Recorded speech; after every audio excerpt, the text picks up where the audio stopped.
Приветствую тебя, дорогой подписчик. На моем канале будет много интересного и познавательного контента. Подписывайся, ставь палец вверх и оставляй комментарии. Когда астронавт Аполлона-17 ступили на поверхность Луны в декабре 1972 года, они не могли и представить, какие так же ужасающие, так и завораживающие испытания им предстоят.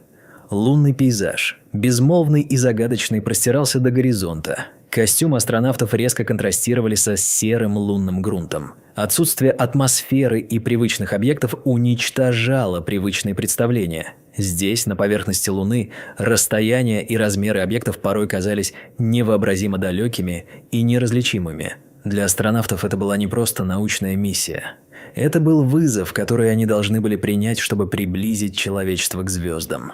Чувство величия и таинственности окружало их, погружая в незабываемую атмосферу космоса. Однако, несмотря на все величия момента, их внимание было отвлечено на более приземленные, но не менее важные вещи – на лунную пыль. Лунная пыль была проблемой, о которой ученые не задумывались всерьез до запуска первых миссий. Исходная идея, что лунные поверхности безопасны, быстро развеялась, когда оказалось, что пыль может проникать внутрь скафандров и в модуле, где астронавты снимали шлемы. Харрисон Шмидт, единственный ученый в команде Аполлона-17, впервые обозначил проявления, которые вошли в историю как лунная лихорадка. Он почувствовал учащение дыхания, чихание и заложенность носа. Эти симптомы стали знаком всему экипажу. Они были лишь первыми из многих проблем, возникших в результате контакта с незнакомым веществом. С каждой минутой, проведенной на Луне, астронавты понимали, что эта пыль не является простой земной пылью. Лунный реголит претерпел незаметные преобразования за миллиарды лет. Отсутствие воды и атмосферы сделало его острыми, как бритвы. Исследования показали, что дышать этой пылью можно было всего несколько минут. Но это было равносильно вдыханию кварцевой пыли на Земле, способной вызвать серьезные заболевания, такие как силикоз. К сожалению, исследователи быстро поняли, что ущерб от лунной пыли может продолжаться даже после возвращения на Землю. Долгосрочные исследования показали потенциальные проблемы с легкими, дыхательной системой и общей реакцией организма на такие типы пыли. Каждое новое исследование привносило знания и неопределенность. Состав лунного реголита состоял из кремния, кислорода, железа и множества других мелких частиц, которые угрожали здоровью. Некоторые исследователи находили в пыли токсичность, ласково наносящую ущерб живым клеткам. В то время как другие исследования вызывали скептицизм, сравнивая вредный эффект с городской пылью. Эта неопределенность обескураживала и беспокоила многих участвовавших в программах. Проблемы лунного грунта стали актуальными в свете предстоящих колонизаций. Ранее казавшиеся неразрешимыми задачи начали приближаться к решению, но это не дало полного спокойствия. Проблемы, возникавшие от воздействия лунной пыли, порой оставляли ученых в растерянности, а сам процесс исследования оказался невероятно сложным и дорогим. Научные группы исследовали материал, собирая образцы и проводя всевозможные тесты. Каждое новое открытие улучшало понимание, но увеличивало количество вопросов. Мысли о будущем колонизации и возможных медицинских последствиях снова возвращали к непростым размышлениям. Как предотвратить нежелательные последствия от таких невидимых врагов, как лунная пыль? Планы по колонизации Луны были в центре многих исследований. С каждым новым днем росла осведомленность о том, что лунная пыль может угрожать не только здоровью астронавтов, но и работоспособности оборудования, необходимого для выживания. Пыль могла забивать механизмы, влиять на сенсоры, обрывать электрические цепи и даже сокращать срок службы солнечных батарей. Страхи по поводу пыли обострили все обсуждения о необходимости создания устойчивого общества на Луне.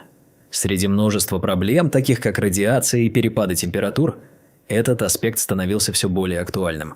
Команды астронавтов и ученых из разных стран пересматривали свои подходы к задачам, создавая множество концепций и моделей, которые должны были обеспечить надежную защиту от угроз, исходящих от пыли.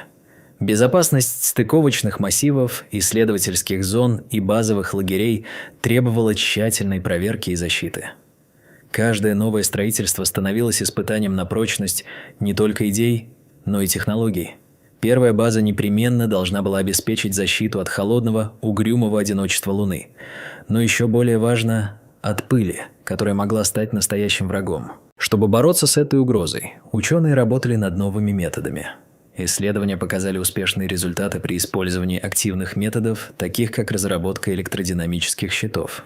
Эти технологии, благодаря своим физическим свойствам, смогли очищать поверхности от налипшей пыли, устраняя необходимость постоянного ручного труда.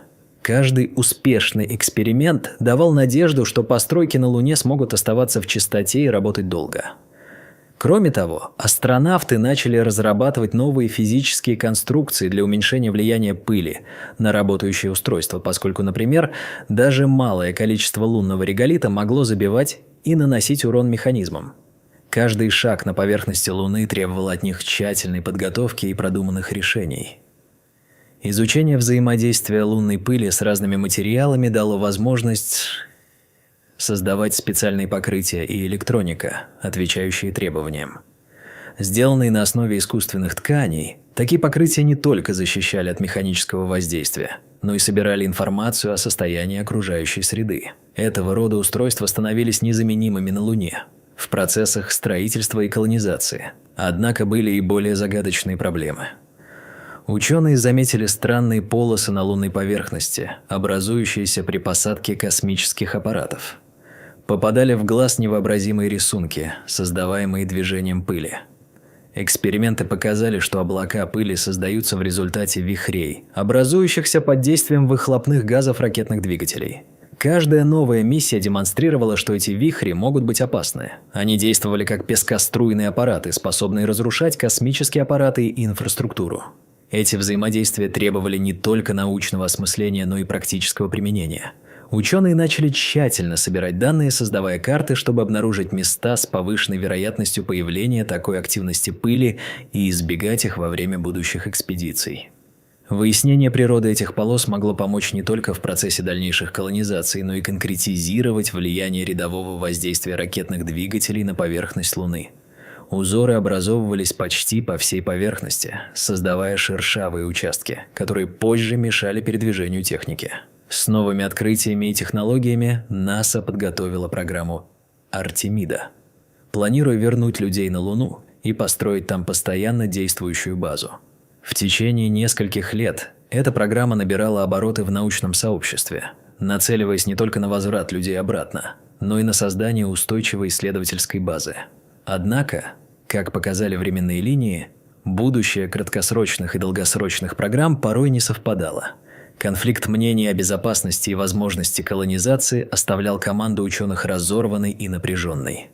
Усиливалась нагрузка на инженеров, разрабатывающих защитные технологии, которые должны были обеспечить успешную реализацию проекта.